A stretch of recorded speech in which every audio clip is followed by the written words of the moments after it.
June 14th, 1946. Jamaica Hospital, Queens, New York. While the world celebrated the end of World War II, something extraordinary was about to happen in Delivery Room 7B. Something that would change the course of human history forever. The official records show that Anne MacLeod Trump gave birth to her fourth child, Donald John Trump, at 10:54 a.m. But what if I told you that's not the whole story? What if the real story begins not on Earth, but millions of light years away? Welcome to the Reptilian Chronicles. I'm your host, and today we're going to uncover the truth about one of the most powerful figures in modern history.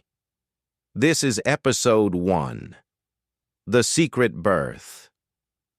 To understand what really happened on June 14th, 1946, we need to go back, way back, to a star system 303 light years from Earth, in the constellation Draco, the Alpha Draconis system, home to an ancient civilization that has been watching humanity for millennia.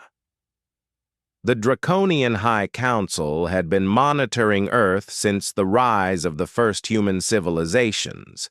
They watched as empires rose and fell, as humans developed technology, and as they began to shape their own destiny. But by the 1940s, the Council faced a critical decision. World War II had ended, but the atomic age had begun.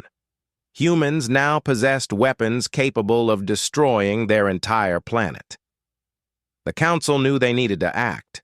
They needed someone on the inside, someone who could rise to power and guide humanity's future from within. The project was called Operation Golden Tower, and it required the perfect human vessel. Enter Anne MacLeod Trump. Born on the remote Scottish island of Lewis, Anne had already caught the Council's attention. Her Celtic bloodline contained genetic markers that made her compatible with Draconian DNA. But she didn't know that yet. In 1930, at just 18 years old, Anne immigrated to New York City. The official story says she came seeking opportunity like millions of other immigrants. But what if she was drawn there by something else, something she couldn't quite understand? 1936. Anne meets Fred Trump at a party in Jamaica Estates, Queens. Fred, a successful real estate developer, is immediately captivated by this mysterious Scottish woman. They marry within the year and settle in the same neighborhood where their children would be born. But Fred Trump had his own secrets. His family's wealth hadn't just come from real estate. The Trump family had been involved in, shall we say, unconventional business partnerships dating back to the late 1800s. Partnerships with entities that preferred to remain in the shadows. By 1945, with 3 children already born to the Trump family, the Draconian Council made their move. Anne began experiencing strange dreams, visions of golden cities among the stars, whispered voices speaking in languages that didn't exist on Earth. She confided in Fred about these dreams, but he already knew what was happening. He'd been preparing for this moment his entire adult life. The Council had chosen their family for a reason. December 1945. Anne discovers she's pregnant again. But this pregnancy is different. She experiences no morning sickness, no fatigue. Instead, she feels energized, almost electric. Her eyes occasionally flash with an inner light that Fred pretends not to notice. The local doctors are baffled by her perfect health readings. Her blood work shows impossible levels of certain proteins. Her brain activity during sleep is off the charts. But Jamaica Hospital has a special wing that handles unusual cases. A wing funded by anonymous benefactors with connections to certain government projects. Dr. Samuel Richardson, the attending physician, had delivered many babies in his 30-year career. But he'd never seen anything like what happened in Delivery Room 7B on June 14, 1946. 10:30 a.m. Mary Ann goes into labor, but something's wrong. The baby's heartbeat is too slow, and yet too strong. The monitors can't get a clear reading. Dr. Richardson calls for additional equipment, but the new machines short-circuit when they come near Mary Ann. 10:45 a.m. The hospital experiences a power surge that affects 6 city blocks. Traffic lights malfunction. Radio broadcasts develop strange interference patterns. And in Delivery Room 7B, Mary Ann Trump gives birth to a baby boy who doesn't cry. He purrs. Dr. Richardson would later describe the moment in his private journal, which wouldn't be discovered until after his death in 1987. He wrote, and I quote, "The child's eyes opened immediately upon birth. Not the cloudy blue of newborns, but sharp, golden, and intensely focused. For a moment I could have sworn I saw vertical pupils. But that's impossible, isn't it?" 10:54 a.m. The official time of birth. Donald John Trump takes his first breath of Earth's atmosphere. The power stabilizes, the machines begin working normally again, and for the first time since entering the delivery room, the baby makes a sound that resembles human crying. But Dr. Richardson's journal reveals more disturbing details. The baby's grip strength was abnormal. When handed to his mother, tiny Donald's fingers wrapped around her thumb with surprising force, and his body temperature was consistently 2.3 degrees higher than normal throughout his entire first week of life.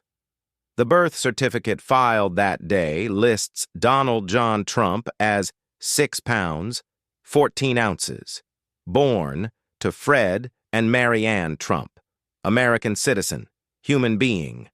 But what if one of those facts isn't entirely accurate? Within hours of the birth, unusual visitors began arriving at Jamaica Hospital. Men in dark suits who claimed to be from Federal Health Services. They confiscated several pieces of medical equipment that had malfunctioned during the delivery. They also collected blood samples, though they said it was for routine genetic screening. Dr. Richardson's journal entries become increasingly paranoid over the following weeks.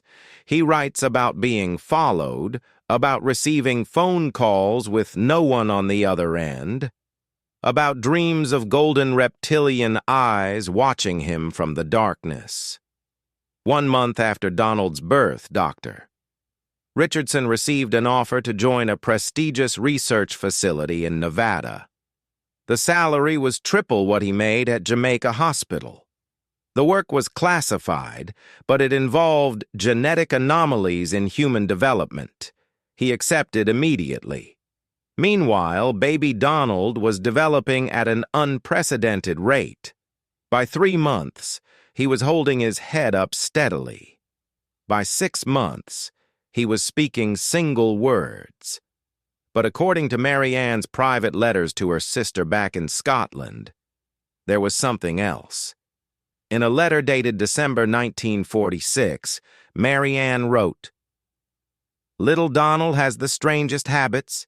He prefers raw meat to milk. He sleeps with his eyes partially open, and sometimes I swear I can see them glowing in the dark. Fred says it's normal, but I've raised 3 children before this one. Nothing about Donald is normal." By his first birthday, Donald was walking confidently, speaking in full sentences, and displaying an unusual interest in heights. Fred would find him on top of furniture in trees, always climbing toward the highest point he could reach, as if something in his genetic code was calling him upward, toward the stars. So, there you have it. The official story of Donald Trump's birth versus the hidden truth that's been buried for over 75 years, a story of ancient alien councils, genetic manipulation, and a family that may not be entirely human. But this is just the beginning. In our next episode, we'll explore Donald's unusual childhood, the mysterious accidents that befell anyone who got too close to discovering the truth, and how a young hybrid began showing signs of his true nature. Until then, remember, not everything you've been told is true, and some truths are stranger than any fiction. This has been episode 1 of the Reptilian Chronicles. Subscribe, share, and keep your eyes open. You never know who might be watching.